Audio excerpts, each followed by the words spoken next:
Hello बच्चों, आज class 6, 7 and 8 के बच्चे आज संज्ञा के बारे में पढ़ेंगे। संज्ञा किसे कहते हैं आप ऑलरेडी पढ़ चुके हो फर्स्ट से। संज्ञा के बारे में संज्ञा किसे कहते हैं आज इसके विस्तार के रूप में इसके बारे में जानेंगे, समझेंगे, संज्ञा के भेद समझेंगे और संज्ञा कितने प्रकार की होती है, किसे संज्ञा कहते हैं। ओके, तो चलिए शुरू करते हैं। संज्ञा ऐसे शब्द जो किसी व्यक्ति, स्थान, वस्तु, विचार या भाव का बोध कराते हैं उन्हें संज्ञा कहते हैं। इसको ध्यान से आप समझिए, समझ में आ जाएगा कि किसी वस्तु का, किसी व्यक्ति या स्थान या भाव का बोध कराए उस चीज़ को हम संज्ञा कहते हैं। इन वाक्यों को देखिए।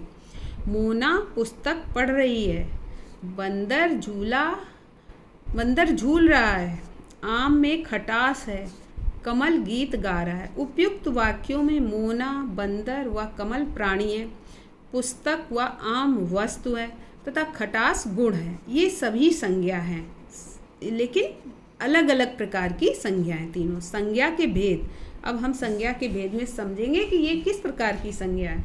संज्ञा के निम्नलिखित 3 भेद होते हैं। संज्ञा व्यक्तिवाचक, भाववाचक, जातिवाचक। व्यक्तिवाचक संज्ञा प्रॉपर नाउन, जो नाम किसी एक वस्तु, व्यक्ति, स्थान, पशु, पुस्तक आदि का निश्चित हो उसे व्यक्तिवाचक संज्ञा कहते हैं। जैसे राम, कृष्ण, हिमालय, गंगा, यमुना, वेद, कुरान, बाइबल, गीता, भारत, चीन, जापान। ये संज्ञा एक एक के लिए ही उपयुक्त होती, किसी दूसरे के लिए नहीं उपयुक्त होती, इसलिए ये व्यक्तिवाचक संज्ञाएं हैं। और जातिवाचक संज्ञा किसे कहते हैं? जो नाम एक जैसी अनेक वस्तु के लिए प्रयुक्त होते हैं वे जातिवाचक संज्ञाएं कहलाती। जैसे मनुष्य कोई भी हो सकता है, कोई स्त्री हो सकती है, कोई भी पुरुष हो सकता है। पशु कोई भी पशु हो सकता है, कुत्ता, बिल्ली, हाथी, घोड़ा। पक्षी कोई भी हो सकता है, कबूतर, तोता, चिड़िया, मोर, कोई भी पक्षी हो सकता है। लड़का, लड़की, पेड़, पत्ता, बेल, देश, कोई भी देश, कोई भी नदी, कोई भी पुस्तक, कोई भी विद्यालय आदि जातिवाचक संज्ञा, क्योंकि ये एक जैसी अनेक वस्तुओं के लिए प्रयुक्त होती। कोई भी स्कूल हो तो स्कूल अनेक भी हो सकते हैं, सिर्फ एक ही नहीं, तो इसलिए जातिवाचक संज्ञाएं होती। भाववाचक संज्ञा, जो नाम किसी गुण, भाव, आकार, प्रकार आदि को बताते हैं वे भाववाचक संज्ञाएं कहती हैं। जैसे भाव स्वतंत्र नहीं देखे जा सकते, वे या तो व्यक्ति में रहते हैं या जातियों में। अच्छाई, बुराई, मोटापा, बुढ़ापा, बचपन, मिठास, कड़वाहट, लंबाई, चौड़ाई इत्यादि ये सभी जातिवाचक संज्ञाएं। इन 3 संज्ञाओं के अतिरिक्त समूहवाचक संज्ञा भी होती है और द्रव्यवाचक संज्ञा भी होते हैं। इनके भेद हैं, कुछ लोग भेद मान लेते हैं, परंतु इनको गणना जातिवाचक में ही हो जाती है। जैसे सेना, कक्षा, मंडली, झुंड इत्यादि समूहवाचक संज्ञा है, परंतु सेनाएं आदि अनेक होती हैं, अतः ये शब्द जातिवाचक संज्ञा के भेद में ही माने जाते हैं। ओके, इसी प्रकार दूध, घी, पानी, लोहा, तांबा आदि द्रव्यवाचक संज्ञा, कोई भी लिक्विड तेल, ये सारी चीज़ें, इनके भी अनेक भेद होते हैं। जैसे गाय का दूध, बकरी का दूध, डिओडेंट, सेंट, ऑयल, ये सारी चीज़ें द्रव्यवाचक संज्ञाएं होती हैं। भाववाचक संज्ञाओं की रचना, जातिवाचक संज्ञा से हम भाववाचक संज्ञा की रचना कैसे करते हैं? जैसे विद्वान, विद्वता भाववाचक संज्ञा होगी। लड़का, लड़कपन कर दो तो भाववाचक संज्ञा। गुरु, गुरुत्व। मनुष्य, मनुष्यता, ये जातिवाचक संज्ञा से भाववाचक संज्ञा में परिवर्तन हुए।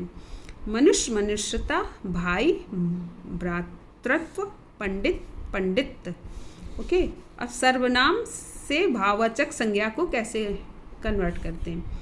निज, निजता। मम, ममत्व, ममता यानी। ओके, विशेषण से भाववाचक संज्ञा कैसे बनाते हैं? मधुर, मधुर, मधुरता। सुंदर, सौंदर्य। धीर, धैर्य। लघु, लघुता। चतुर, चतुराई। क्रिया से भाववाचक संज्ञा कैसे बनती? गिरना, गिरावट। मिलना, मिलाप। पालना, पालन। थकना, थकान, थकावट। दौड़ना, दौड़। जातिवाचक संज्ञा से भाववाचक संज्ञा बनाना। माता, मातृत्व। बच्चा, बचपन। मानव, मानवता। ये सारी जातिवाचक संज्ञा है, इस चीज़ का ध्यान देना। इंसान, इंसानियत। विधवा, वैधत्व। दानव, दानवता। सर्वनाम से हम भाववाचक संज्ञा बनाते। अहम, अहंकार। अपना, अपनत्व। विशेषण से भाववाचक संज्ञा स्वस्थ, स्वास्थ्य, कुशल कौशल, एक एकता, बुरा बुराई, मीठा मिठास। क्रिया से भाववाचक संज्ञा, भूलना भूल, पढ़ना पढ़ाई, लिखना लेखन, जागना जागरण, हंसना हंसाई या हंसी। तो इस तरह हम भाववाचक संज्ञा को विभिन्न जातिवाचक संज्ञा से, विशेषण से, क्रिया से, सर्वनाम से कैसे कन्वर्ट करते ये जाना हमने। अब यहाँ पर अभ्यास कर लेते हैं। अभ्यास, सही विकल्प पर राइट का चिन्ह लगाइए। जो शब्द किसी व्यक्ति, स्थान, वस्तु, विचार या भाव का बोध कराते हैं उन्हें कहते हैं, क्या कहते हैं? सर्वनाम कहते हैं, विशेषण कहते हैं, बहुवचन कहते हैं या संज्ञा कहते हैं? संज्ञा कहते हैं। बुढ़ापा शब्द क्या है? व्यक्तिवाचक है, जातिवाचक है, भाववाचक है या पदार्थवाचक है? तो भाववाचक है बुढ़ापा शब्द। पशु शब्द कैसी संज्ञा है? व्यक्तिवाचक है, जातिवाचक है, भाववाचक है या पदार्थवाचक है? जातिवाचक। सही कथन पर राइट का चिन्ह लगाइए। खटास व्यक्तिवाचक संज्ञा है, गलत। खटास भाववाचक संज्ञा। संज्ञा के 6 भेद होते हैं, गलत। वैसे तो 3 होते हैं लेकिन 5 भी माने जाते हैं, समूहवाचक और द्रव्यवाचक। लड़का शब्द जातिवाचक संज्ञा, सही, राइट। लंबाई शब्द जातिवाचक नहीं, भाववाचक है। लंबाई शब्द भाववाचक संज्ञा है। श्री राम व्यक्तिवाचक संज्ञा, राइट। सुमेल कीजिए, मोना व्यक्तिवाचक संज्ञा है। नदी जातिवाचक संज्ञा। बुराई भाववाचक है। दानव दानवता। चतुर चतुराई। ये तो आपका सुमेल हो गया। रिक्त स्थान भरिए। स्वास्थ्य शब्द स्वस्थ विशेषण से बना है। हिमालय व्यक्तिवाचक संज्ञा है। पढ़ाई शब्द पढ़ना क्रिया शब्द से बना है। मिलाप एक मिलना क्रिया से बना है। मातृत्व एक भाववाचक संज्ञा है। अब ये तो हो गया। अब ये इन प्रश्नों के उत्तर आप स्वयं कीजिए। इस लेसन को ध्यान से पढ़िए, आपको इसमें मिलेगा। संज्ञा किसे कहते हैं? संज्ञा किसी वस्तु, व्यक्ति तथा स्थान के नाम को संज्ञा कहते हैं। जातिवाचक तथा व्यक्तिवाचक संज्ञा के अंतर स्थापित कीजिए। आप दोनों की परिभाषा पढ़िए, समझ में आ जाएगा। भाववाचक संज्ञा को सोदाहरण लिखिए। भाववाचक संज्ञा के बारे में आप यहाँ से पढ़ लीजिए, समझ में आ जाएगा। इसको अपनी बुक में करिए और नोटबुक में भी सारी परिभाषाएं लिखिए। संज्ञा और संज्ञा के भेद, उनकी परिभाषाएं उदाहरण सहित लिखिए।